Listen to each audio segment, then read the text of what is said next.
Good morning, students. Welcome you all to my channel Vidya Pro ICSE and CBSE.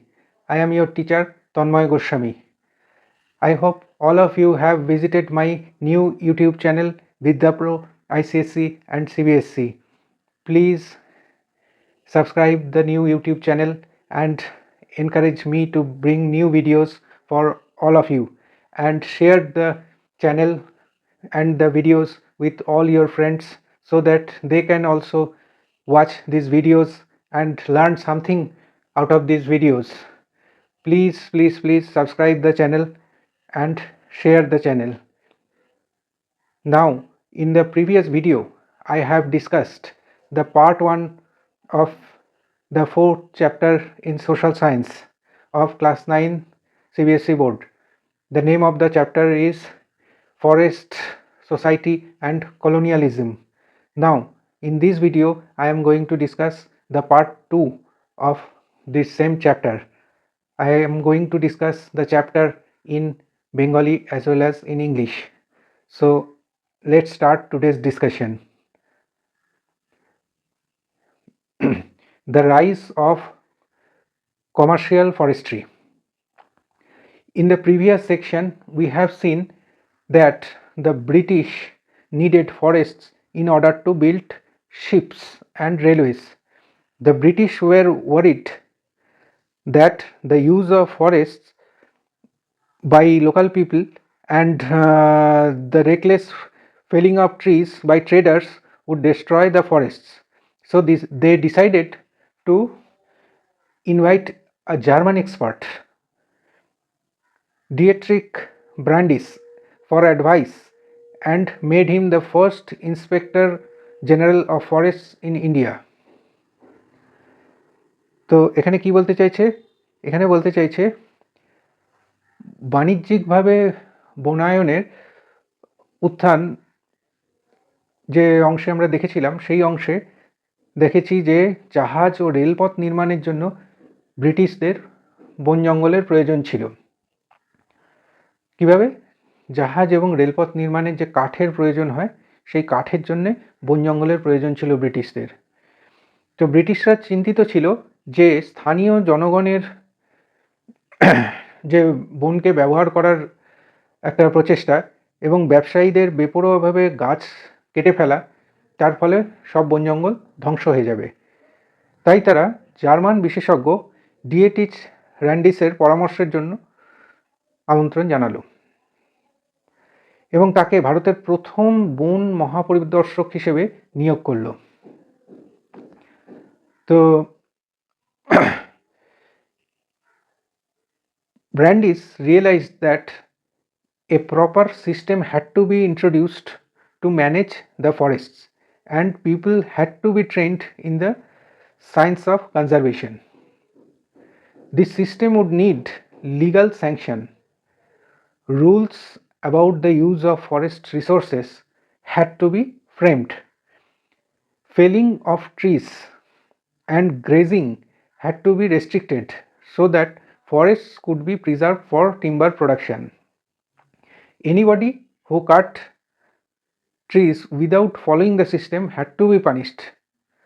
So Brandis set up the Indian Forest Service in 1864 and helped formulate the Indian Forest Act of 1865. The Imperial Forest Research Institute was set up at Dehradun in 1906. The system they taught here was called scientific forestry. Many people know, including ecologists, feel that this system is not scientific at all. Many people now, including ecologists, feel that the system is not scientific at all. তো এখানে কি বললেন?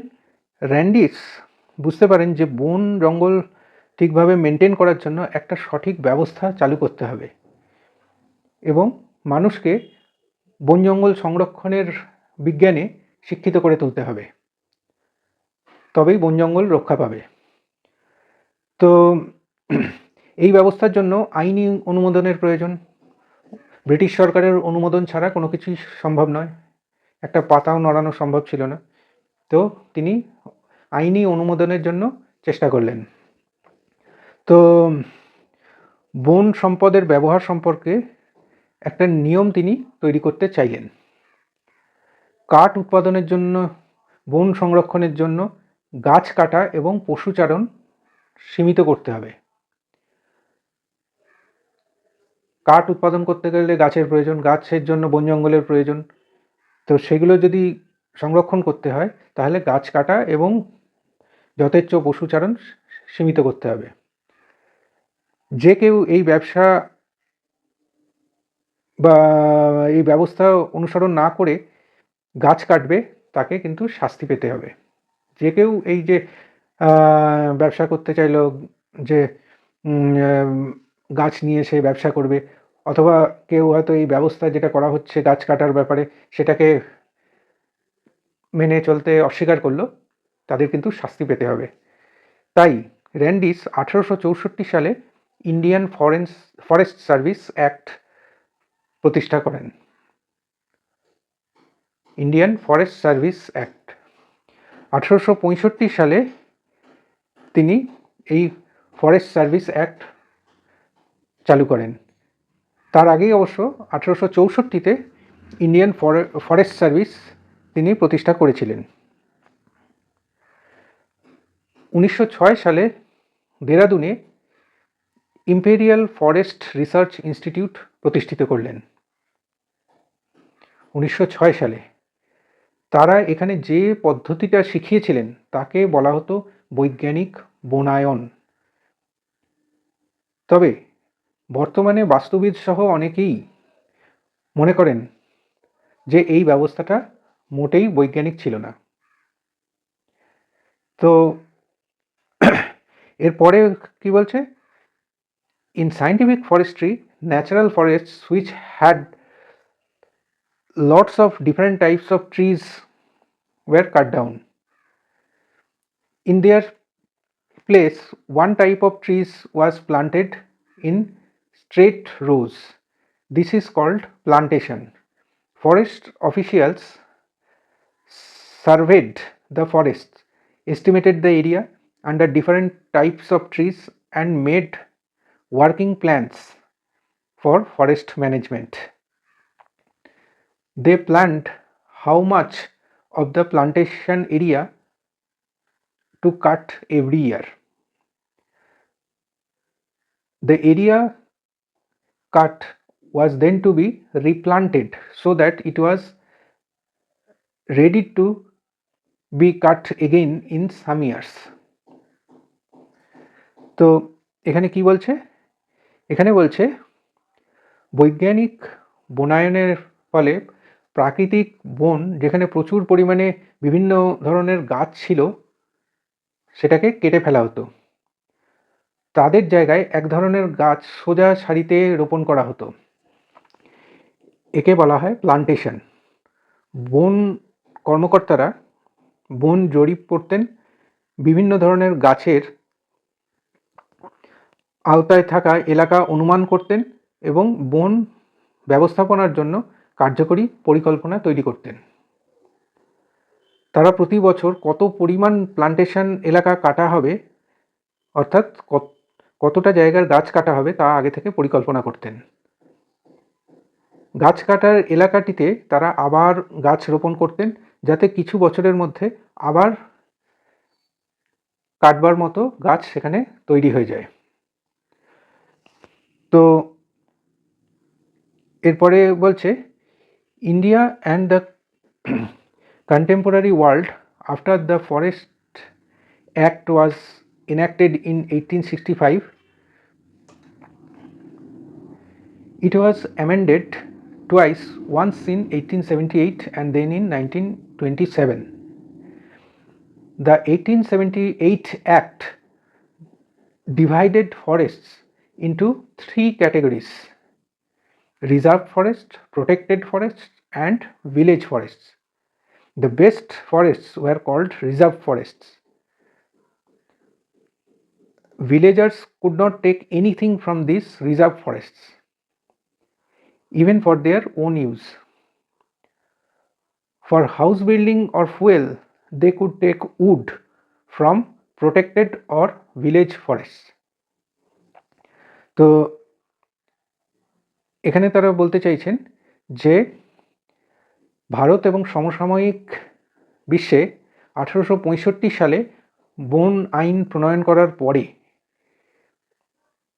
এটাকে দুবার সংশোধন করা হয়েছিল। Forest act যেটা হয়েছিল সেটাকে দুবার কারেকশন করা হয়েছিল বা মডিফিকেশন করা হয়েছিল, একবার 1878 সালে এবং তারপরে 1927 সালে। 1878 সালের আইন বনকে তিনটি ভাগে বিভক্ত করেছিল: সংরক্ষিত, সুরক্ষিত এবং গ্রাম বন। সংরক্ষিত অর্থাৎ রিজার্ভ ফরেস্ট, সুরক্ষিত অর্থাৎ প্রোটেক্টেড ফরেস্ট এবং গ্রাম বন অর্থাৎ ভিলেজ ফরেস্ট। সেরা বনগুলিকে সংরক্ষিত বন বলা হতো অর্থাৎ রিজার্ভ ফরেস্ট বলা হতো। গ্রামবাসীরা এই বন থেকে কিছুই নিতে পারত না, অর্থাৎ রিজার্ভ ফরেস্ট থেকে কিছুই নিতে পারত না, এমনকি তাদের নিজস্ব ব্যবহারের জন্যও নিতে পারত না। ঘরবাড়ি তৈরি বা জ্বালানির জন্য তারা সংরক্ষিত অর্থাৎ প্রোটেক্টেড অথবা গ্রাম বন অর্থাৎ ভিলেজ ফরেস্ট থেকে কাঠ নিতে পারত। Next, how were the lifes of people affected? মানুষের জীবন কিভাবে প্রভাবিত হয়েছিল? Foresters and villagers had very different ideas of what a good forest should look like.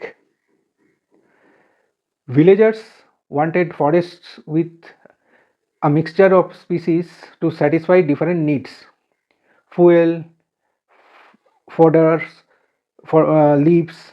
The forest department, on the other hand, wanted trees which were suitable for building ships or railways. British wanted ships or railway building wood. So the forest department, on the other hand, wanted trees which were suitable for building ships and railways. They needed trees that could provide hardwood and were tall and straight. So particular species like teak and shal were promoted and others were cut. তো একটি ভালো বন কীরকম হওয়া উচিত সে সম্পর্কে বনকর্মী এবং গ্রামবাসীদের ধারণা ছিল একেবারেই ডিফারেন্ট, ভিন্ন। গ্রামবাসীরা এমন বন চেয়েছিল যেখানে বিভিন্ন প্রজাতির মিশ্রণ থাকে, যা বিভিন্ন চাহিদা পূরণ করে, যেমন জ্বালানি চাহিদা, পশুখাদ্যের চাহিদা, পাতা চাহিদা। অন্যদিকে বন বিভাগ এমন গাছ চেয়েছিল যা জাহাজ বা রেলপথ তৈরির জন্য উপযুক্ত। ব্রিটিশরা জাহাজ বা রেলপথ তৈরির জন্য কাঠ চাইছিল। তাদের এমন গাছের প্রয়োজন ছিল যা শত্রুদের জন্য জাহাজ তৈরিতে কাজে লাগে। লম্বা এবং সোজা। তারা বিভিন্ন দেশে তারা যে সাম্রাজ্য স্থাপন করেছিল সেখানে শত্রুদের দমন করবার জন্য তারা জাহাজে করে যেত।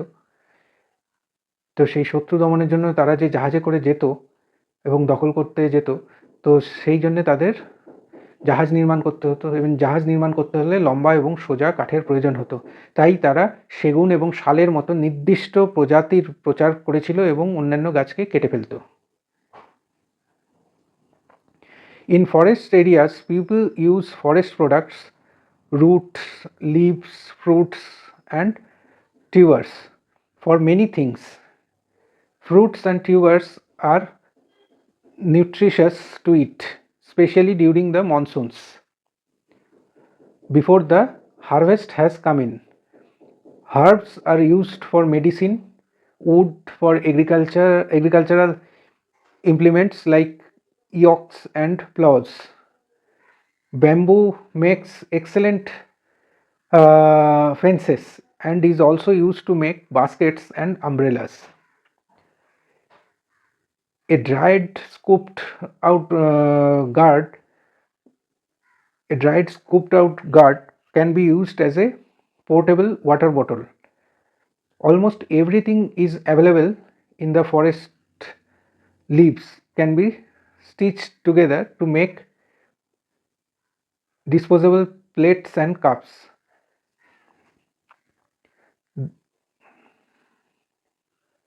The Siadi, that is Baunia Valli creeper, can be used to make ropes, and the thorny bark of the simur, that is silk cotton trees, is used to get vegetables. Oil for cooking and to lit lamps can be pressed from the fruit of the mohua tree. তো এখানে কি বলতে চাইছে? এখানে বলতে চাইছে বনাঞ্চলে মানুষ বিভিন্ন বনজ দ্রব্য যেমন শিকড়, পাতা, ফল, এই সমস্ত অনেক কিছুর জন্য ব্যবহার করত। ফল খেতে পুষ্টিকর এবং বর্ষাকালে ফসল কাটার আগে তারা এই সমস্ত ফল, মূল, এই সমস্ত তারা পেত। ঔষধি গাছ লাগানো হতো ওষুধ পাওয়ার জন্যে। কাঠ, কৃষি সরঞ্জাম, এই সমস্ত কিছু তারা ব্যবহার করত। বাঁশ দিয়ে চমৎকার বেড়া তৈরি হতো। ঝুড়ি এবং ছাতা তৈরিতেও ব্যবহৃত হতো। শুকনো কুচি করা লাউ বহনযোগ্য জলের বোতল হিসেবে ব্যবহার করা যেতে পারত। বনে প্রায় সব কিছুই, যেমন পাতা, একসাথে সেলাই করে ব্যবহারযোগ্য স্লেট এবং কাপ তৈরি করেছিল। সিয়াদি অর্থাৎ বাউনিয়া যে লতা, দড়ি তৈরিতে ব্যবহার করা হতো এবং রেশম তুলা গাছের যে কাঁটাযুক্ত ছাল, সেটা অনেক কাজে ব্যবহার হতো।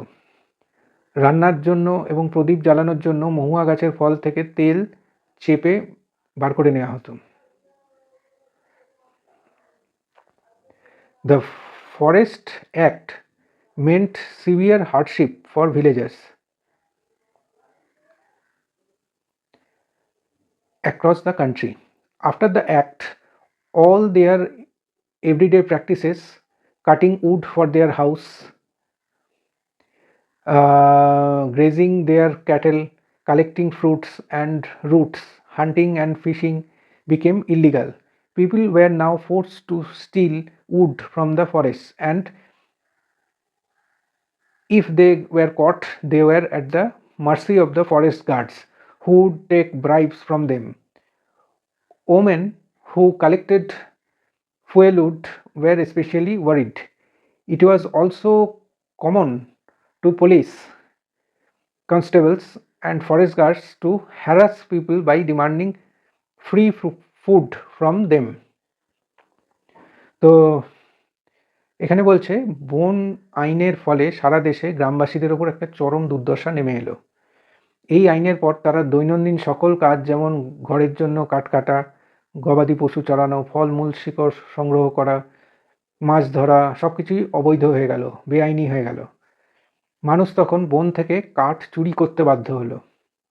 ধরা পড়লে তারা বনরক্ষীদের করুণার উপর নির্ভর করত এবং বনরক্ষীরা তাদের ছেড়ে দেওয়ার বিনিময়ে তাদের কাছ থেকে প্রচুর টাকা ঘুষ হিসেবে নিত। জ্বালানি কাঠ সংগ্রহকারী মহিলারা বিশেষভাবে চিন্তিত ছিলেন। তারা ঘরে রান্নার জন্য জ্বালানি কাঠ সংগ্রহ করত। পুলিশ কনস্টেবল এবং বনরক্ষীদের বিনামূল্যে খাবার দাবি করত এবং সেই খাবারের দাবি মেটাতে হতো, যেটা করাও তাদের কাছে খুব ডিফিকাল্ট ছিল। তো বনরক্ষীরা তাদের কাছ থেকে 1 নম্বর ঘুষ নিত, আর না হলে তাদেরকে খাবার দিতে হতো, তবেই তারা ওই সমস্ত কাঠ সাধারণ গ্রামবাসীদের সংগ্রহ করতে দিত। Now, next is, how did forest rules affect cultivation? One of the major impacts of European colonialism was on the practice of shifting cultivation or agriculture. Sweden agriculture. This is a traditional agricultural practice in many parts of Asia, Africa, and South America.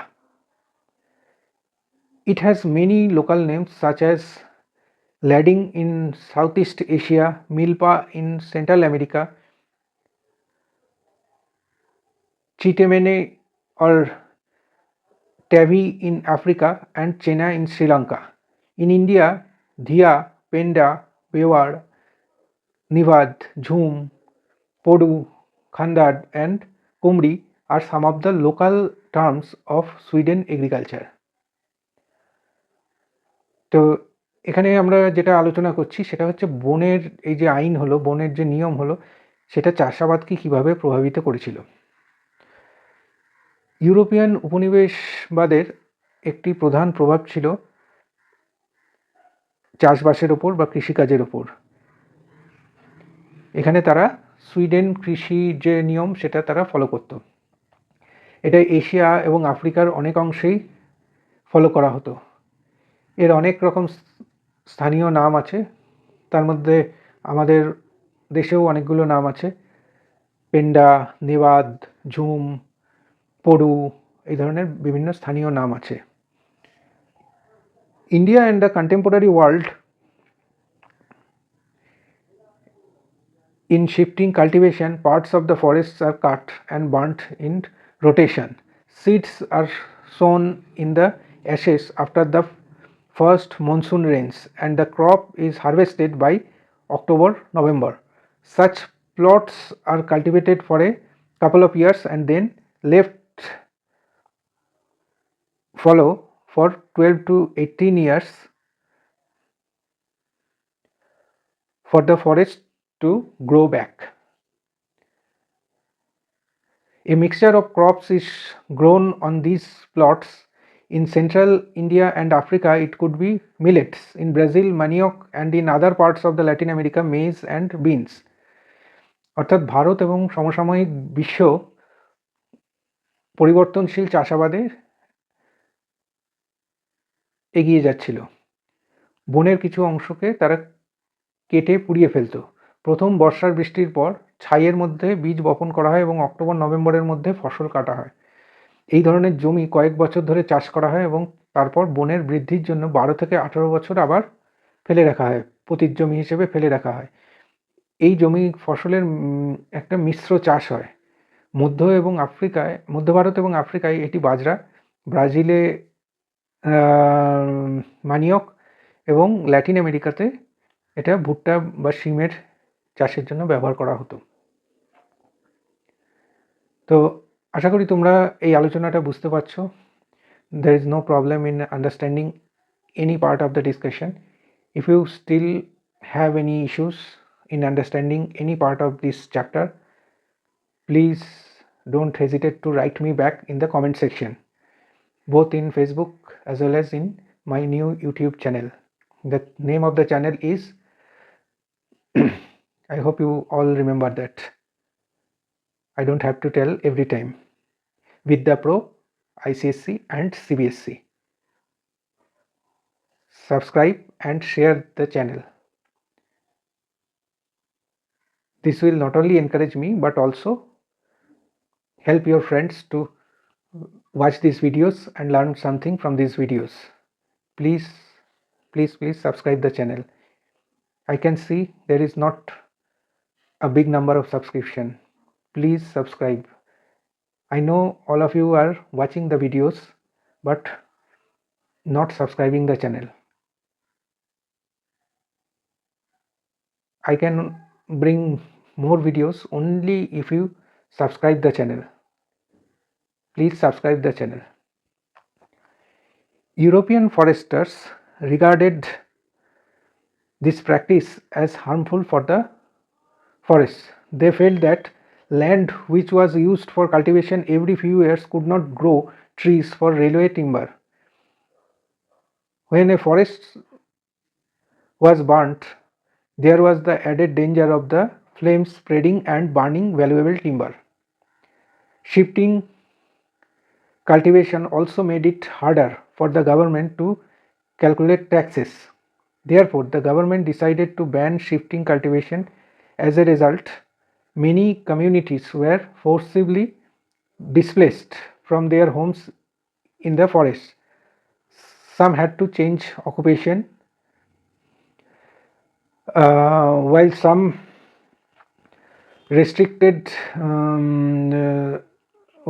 resisted through large and small rebellions. ইউরোপীয় বনবিদরা এই প্রথাকে বনের জন্য ক্ষতিকর বলে মনে করতেন। তারা মনে করতেন যে জমিতে প্রতি কয়েক বছর পর পর চাষ করা হতো, সেখানে রেলের কাঠের জন্য গাছ লাগানো সম্ভব নয়। যখন কোনো বন পুড়ে যায়, তখন আগুন ছড়িয়ে পড়ার এবং মূল্যবান কাঠ পুড়ে যাওয়ারও একটা সম্ভাবনা থাকে। চাষাবাদ স্থানান্তরের ফলে সরকারের জন্য কর গণনা করাও মুশকিল হতো, ট্যাক্স ক্যালকুলেট করা মুশকিল হতো। তাই সরকার চাষাবাদ নিষিদ্ধ করার সিদ্ধান্ত নেয়। ফলস্বরূপ অনেক সম্প্রদায়কে তাদের বাড়িঘর থেকে জোর করে উচ্ছেদ করা হয়। কিছুকে পেশাও পরিবর্তন করতে হয়। এর ফলে কিছু কিছু ছোট ছোট বিদ্রোহের সৃষ্টি হতো।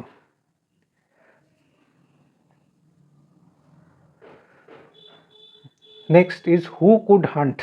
The new forest laws changed the lives of forest dwellers in yet another way. Before the forest laws, many people who lived in or near forests had survived by hunting deer, partridges, and variety of small animals.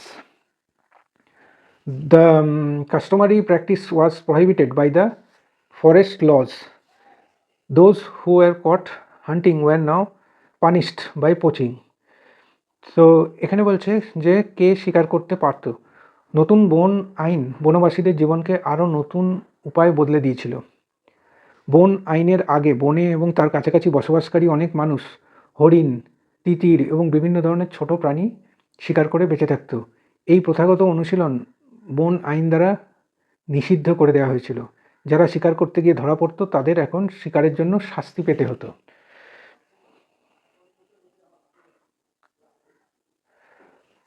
While the forest laws deprived people on their customary rights to hunt, hunting of big game became a sport in India. Hunting of tigers and other animals had been part of the culture of the court and nobility for centuries.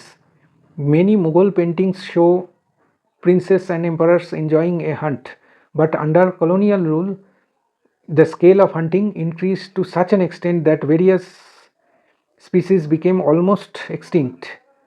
The British saw large animals as signs of a wild, primitive, and savage society. They believed that by killing dangerous animals, the British would civilize India.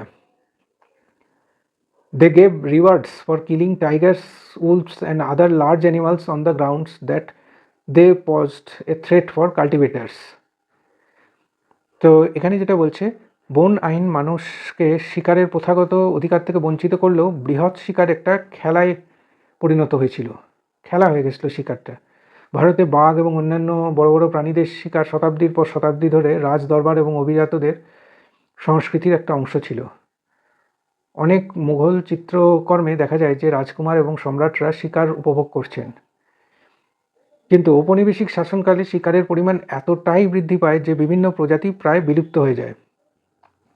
ব্রিটিশরা বৃহৎ প্রাণীদের বন্য, আদিম এবং বর্বর সমাজের লক্ষণ হিসেবে দেখত। তারা বিশ্বাস করত যে বিপজ্জনক প্রাণী হত্যা করে ব্রিটিশরা ভারতকে সভ্য করবে। তারা বাঘ, নেকড়ে এবং অন্যান্য বৃহৎ প্রাণী হত্যার জন্য তারা কী করলো, বাঘ, নেকড়ে এই সমস্ত করার জন্য তারা পুরস্কার ঘোষণা করে দিয়েছিল।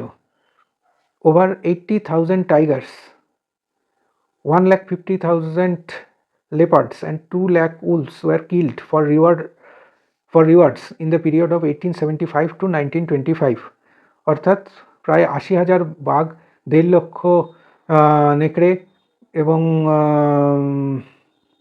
2 লক্ষ 1.5 লক্ষ চিতা এবং 2 লক্ষ নেকড়ে মারা গিয়েছিল 1875 থেকে 1925-এর মধ্যে, এই 50 বছরের মধ্যে। Gradually the tiger came to be seen as a sporting trophy, অর্থাৎ বাঘ মারলেই একটা পুরস্কার পাওয়া যাবে, এরকম একটা চিন্তা সব জায়গায় ছড়িয়ে পড়েছিল। The Maharaja of Surguja alone shot 1157 tigers and 2000 leopards up to 1957. সারগুজার মহারাজা একাই 1157টা বাঘ এবং 2000 চিতাবাঘ 1957-র মধ্যে মেরেছিলেন। A British administrator George Yule killed 400 tigers. একজন ব্রিটিশ একজন মানুষ, তিনি জর্জ ইউইল, তিনি প্রায় 400 বাঘ মেরেছিলেন। Initially certain areas of forests were reserve for hunting. তো প্রথম দিকে এই সমস্ত জঙ্গলগুলোর একটা অংশ রিজার্ভ করে রাখা হয়েছিল শিকারির জন্যে।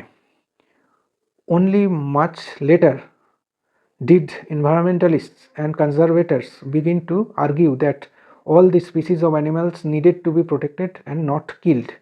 তো অনেক পরে অবশ্য যারা পরিবেশবিদ ছিল এবং যারা বন বিশেষজ্ঞ ছিল, তারা এটা বলল এবং তারা মনে করতো যে এই ধরনের প্রাণী হত্যা বন্ধ করা উচিত এবং তাদেরকে সুরক্ষিতভাবে সেগুলোকে রক্ষা করা উচিত। তো with this we have reached the last or the end of second part of our video or second part of the chapter. We will very soon come with the third or last part of the video. I hope all of you have understood and liked the discussion in this video. If you still have any doubt after watching this video and listening to the discussion, then please don't hesitate to write your doubts in the comment section. I'll surely try to help you regarding those doubts, clearing those doubts.